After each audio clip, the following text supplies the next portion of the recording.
del mundo entero y de las infinitas vicisitudes y calamidades de las cosas creadas, no quedará ningún vestigio. Un silencio desnudo y una quietud altísima llenarán el espacio inmenso. Fragmento de un cuento de Giacomo Leopardi, a sus 216 años de haber nacido, en junio 29 de 1798, del cuento Cántico del Gallo Silvestre. Buenas noches a todos, estamos en sincronía.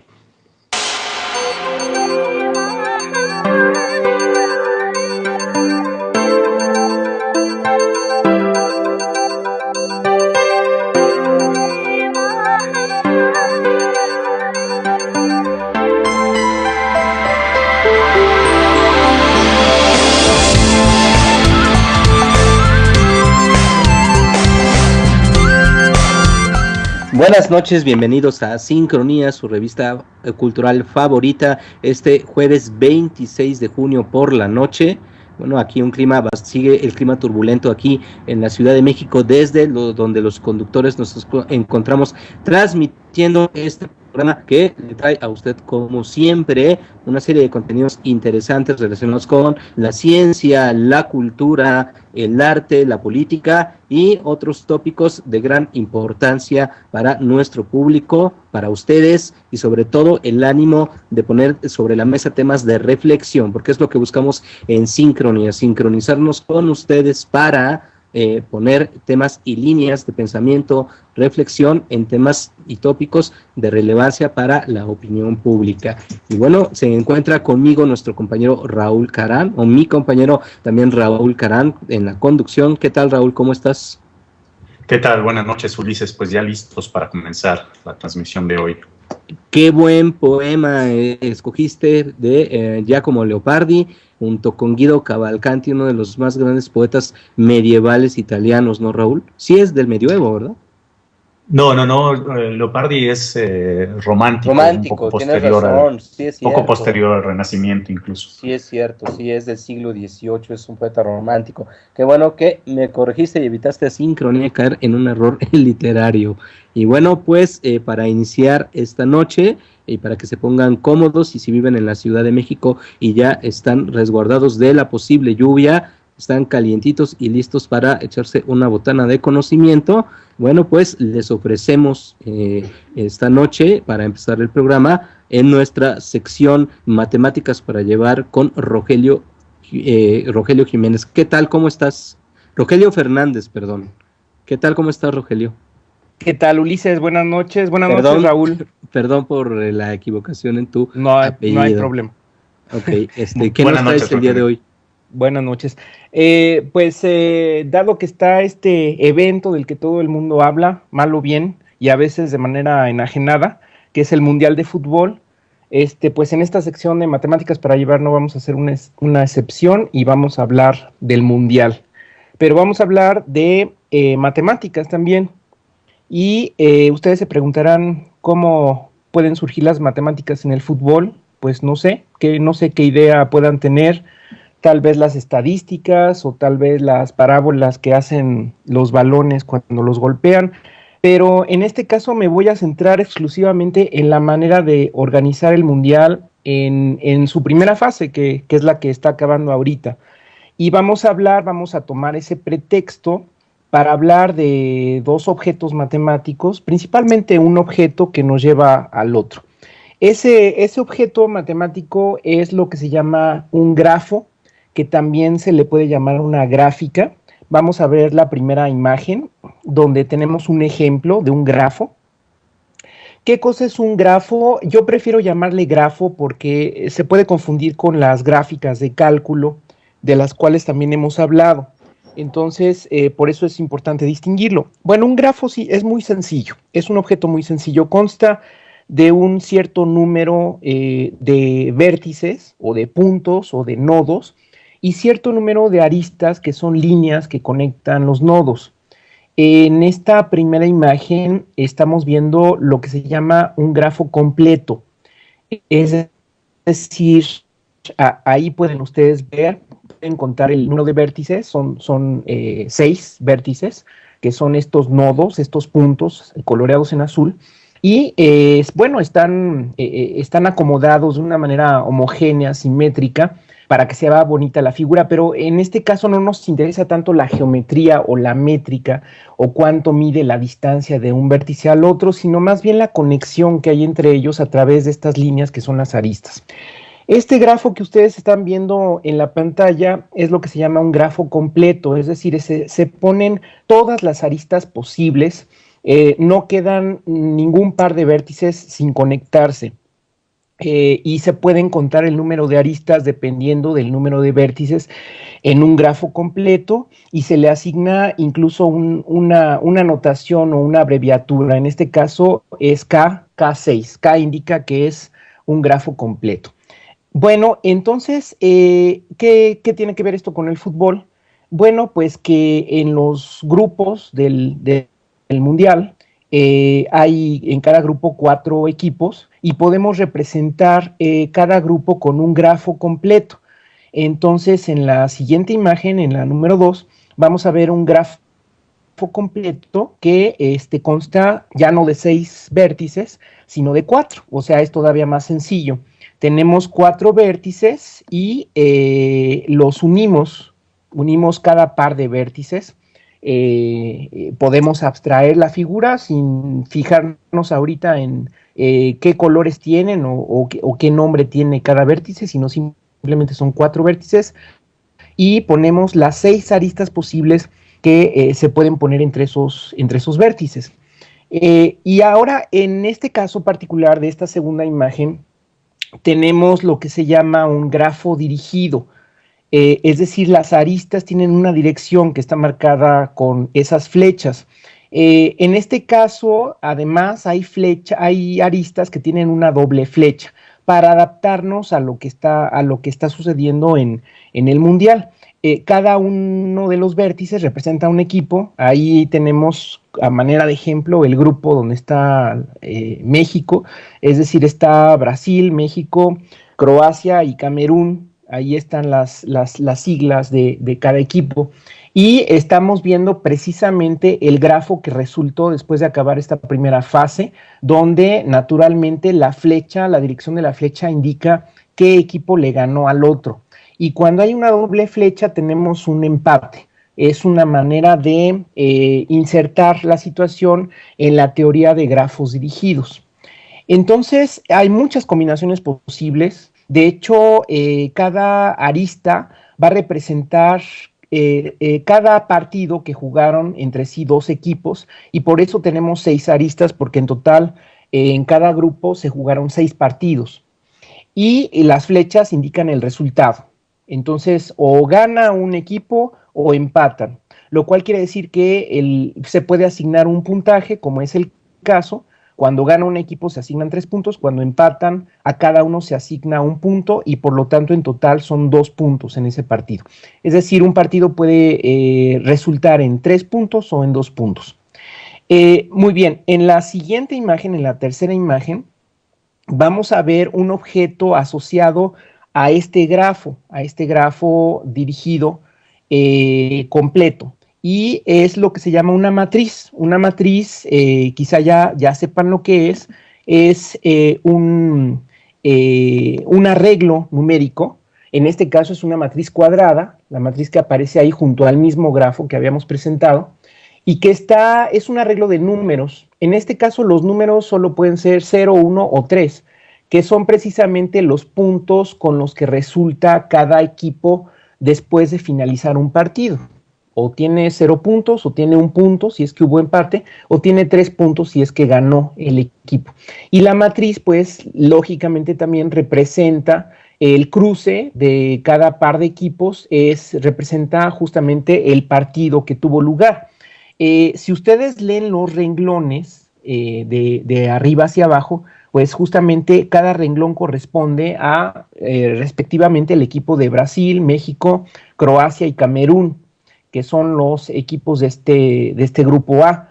Entonces, en cada renglón ustedes pueden leer los resultados que hubo cuando cada uno de esos equipos jugó con los otros tres posibles. Lógicamente no se marca nada en la diagonal, lo que se llama la diagonal principal de una matriz, es decir, esta diagonal de ceros que va desde la esquina superior izquierda hasta la esquina inferior derecha, porque pues no puede ser que un equipo juegue consigo mismo, entonces nada más un equipo va a jugar con cada uno de los otros tres, y en cada renglón ustedes pueden leer qué resultó en ese partido. Aquí están ordenados ya los equipos de acuerdo a quién quedó en primer lugar, segundo lugar, tercer lugar y cuarto lugar. Entonces, esto se estudia en matemáticas, es decir, hay una teoría de grafos dirigidos, y de hecho, quien estudió este tipo de grafos dirigidos, porque puede haber muchos otros, pero este tipo de grafos dirigidos se llama torneo. Precisamente en matemáticas a ese objeto se le llama un torneo. En este caso es un torneo de 4 equipos, de 4 vértices, pero puede haber torneos de más. Y de hecho hay una teoría general para cualquier número de equipos, y siempre se está considerando un grafo completo con determinada dirección. Esta matriz se define matemáticamente y es lo que se llama la matriz de adyacencia, es decir, ahí está la información de cómo se están conectando los vértices, es decir, los equipos del torneo. En la última imagen que vamos a ver, en la cuarta imagen, vamos a ver otros ejemplos de grupos. Los tres primeros, es decir, el B, el D y el G, son efectivamente cómo quedaron los grupos B, D y G del Mundial. Ahí están ordenados, en el grafo correspondiente están ordenados primero, segundo, tercero y cuarto lugar, así leído de izquierda a derecha, y el renglón de arriba primero y el renglón de abajo después. Y en la matriz está primero, segundo, tercero, cuarto lugar. Y observamos distintas situaciones de estas matrices de adyacencia. Por ejemplo, en el grupo B resultó un primer equipo de 9, el segundo lugar de 6, el tercero de 3 y el cuarto de 0. Es decir, es una matriz muy simétrica donde no hay empates. Justamente al ver la matriz uno puede leer la información. En este caso se ve que no hay empates porque no hay unos. Cuando hay unos vienen por parejas, porque se pone un punto a un equipo y a otro. Entonces, en el caso del grupo D, se ve que hay una pareja de unos, por lo tanto, hubo un empate. En el caso del grupo G, hay 2 parejas de unos, es decir, hubo 2 empates. Y esto es información que, descrita de esa manera, no se lee como nos la presentan usualmente al considerar los resultados de los grupos. Y en el caso X, yo me inventé un grupo, que es el caso X, donde se ve algo que no es muy usual, porque al revisar cómo quedaron los grupos, pues es algo que no es muy usual, que se le gane que digamos un equipo débil le gane a un equipo fuerte, pero teóricamente, matemáticamente puede ser posible que el primer lugar, el segundo lugar y el segundo lugar tengan 6 puntos, y el tercero y el cuarto tengan 3, y esa es la matriz que corresponde a ese grafo, donde precisamente vemos cómo el tercer lugar le gana al primer lugar en el juego, y de todas maneras pues se tiene un determinado grafo dirigido y una determinada matriz de adyacencia. Rogelio, buenas noches, ¿cómo estás? Buenas noches, Raúl. Bien, bien, ¿y tú? Pues bien, escuchando con asombro el vínculo que existe entre este trabajo de matrices, los deportes y los grafos dirigidos, que quien lo fuera a decir, como siempre sucede, las matemáticas pueden estar un poco en todo, ¿no? Si entiendo bien, esto puede tener una variedad, aparte de los deportes, desde luego, con el tópico de moda, puede tener una variedad de aplicaciones enormes, entre ellas la de la topología, ¿no? O bueno, el análisis de áreas físicas, por ejemplo, ¿no? Que es algo complejísimo para poder medir las extensiones, por ejemplo, en la Tierra. ¿Si estoy en lo correcto? Siempre hay relaciones entre distintas áreas de las matemáticas, pero en este caso estamos hablando de un área de las matemáticas que pertenece, digamos, a la rama de las matemáticas que se llaman discretas. Cuando hablamos de matemáticas discretas, no es lo contrario de matemáticas chismosas, sino que nos referimos a matemáticas que tratan de objetos finitos. Es decir, en este caso tenemos un número finito de vértices y un número finito de aristas, a diferencia de otras áreas de las matemáticas, como precisamente mencionas tú, la topología, el análisis, el cálculo, que tratan de objetos continuos, infinitos, donde está involucrado el movimiento en otro sentido, ¿no? Entonces, esto justamente pertenece a ese otro ámbito donde se estudian cosas finitas, como son estos objetos que estoy mencionando.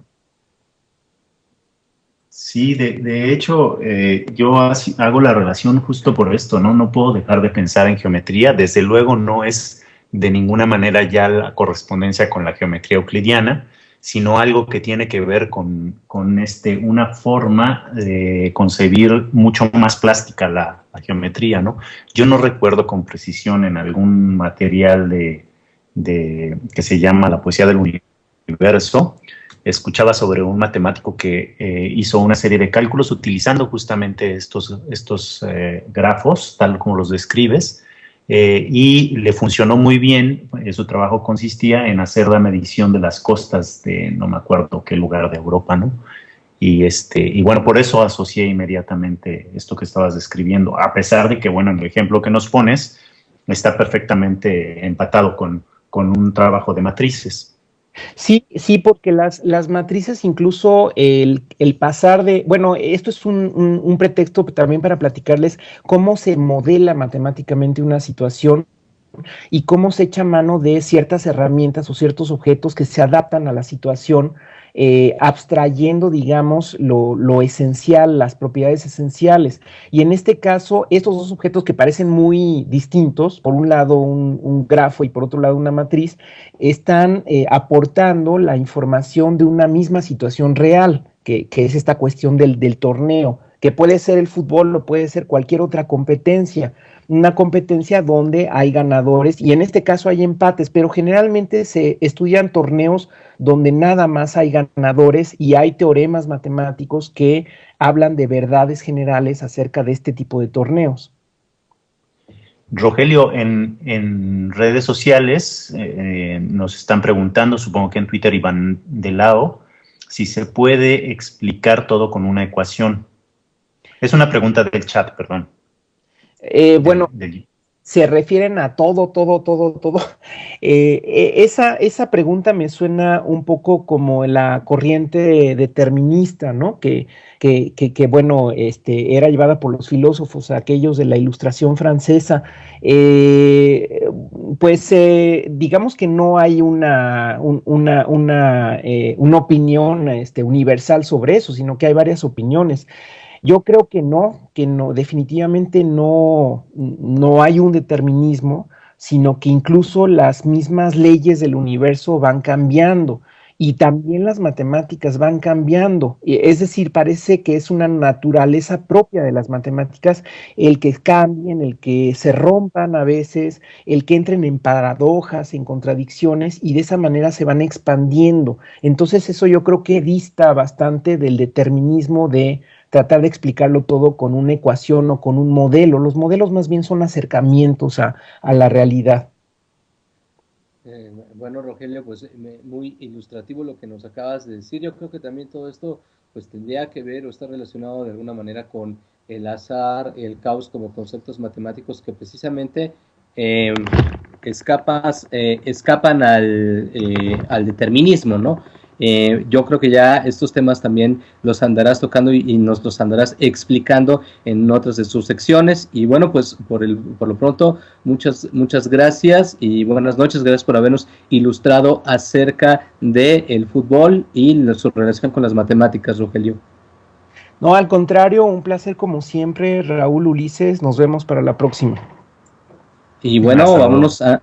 Sí, hasta luego. Vámonos a nuestro primer